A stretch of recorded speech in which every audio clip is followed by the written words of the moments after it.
Hello everybody, my name is Joaquin Revello, and today I'm going to be counting down the top 3 things you need to consider for making a team for the World Scholars Cup. Because as we know, a team can either break or make the competition for you. So let's get right into it. If you're in a team already and it's kind of working out for you, you kind of hang out with them, they're just like good people, please don't go out and dump them. You can always improve their skills and practice with them. However, if you're in a situation without a teammate, or your teammates left you, or they're like just really bad, I would consider these 3 tips when choosing your next teammates. Something like this actually happened to me I think 2 years ago now, where one of my teammates ditched me before the global rounds, and so I had to spend it took me 2 months to just go around every single person in my school to find someone that would work out for the World Scholars Cup. I would always, whenever I went up and asked someone, I would always judge them against a set list of criteria that I'm about to share with you today to make the right choice on informing which teammate I should pick. So the first thing you have to consider is work and study habits. Never ever, and this is the biggest mistake most people make, is to pick a teammate based on how bad or based on how good they are right now. Of course, if you found a really good person that would work and they're just really skilled at debating, you might want to pick them. However, you also have to consider their study habits. Most importantly, do they check Instagram while doing work? Do they even do work? How well do they study? How much? Do they even sleep?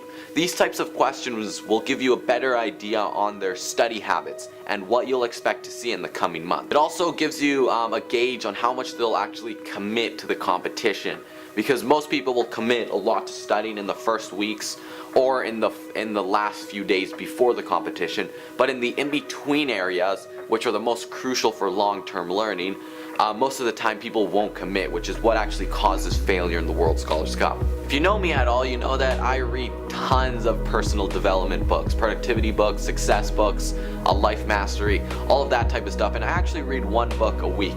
And one of the most important things I keep on seeing every single book or online course I take is the power of consistent working, and specifically habits, because the habits you have every single day will ultimately shape your lifestyle, your life, and the way you think. You can watch this video right here to learn a few more tips on habit building if you're interested. The second tip, which is one that half of the people in the Scholars Cup undermine and the other half of the people in the World Scholars Cup do way too much of, and that is friendship and fun. Look, I know you want to win in the competition and just crush everyone, just absolutely destroy, wreck them all, but if you're not having fun in the process, what's really the point? While I would definitely not suggest this being the #1 strategy for picking a teammate, I would suggest it be somewhere in your mind, as you can consider it when going over potential candidates. In this case, it would be teammates that once you're finished studying with, or once you're finished competing with, or once you're finished practicing with, you can just have some fun, entertain, talk about something that interests you, because that's one of the most important criteria to keep in mind. With that being said, choose a teammate that has good study habits and goals over one that is just in it for the memes, or in it to have fun, or in it to screw around. The third and last tip, one that I find slightly less important, however most people seem to find it the most important, is the importance of skill at the beginning of the learning process. You can think of the skill at the beginning of a learning process as a starting line. If someone is really good at debating, the starting line is actually pushed up front, so their learning curve is much smaller. However, if someone's really bad at debating or at multiple choice questions and stuff like that, the starting line actually moves back and the learning curve is much steeper and much bigger. It's not to say that they won't grow, but it will be really difficult to learn all the necessary skills to do well. With that being said, the ideal candidate would be someone who is already skilled in debate, but has really good study habits. I would not, on the other hand, choose someone who is slightly skilled with debate, but has really bad study habits, compared to someone who is bad at debate, but has really good study habits. Which is why this tip is at the bottom of the list, but is not one that should be undermined.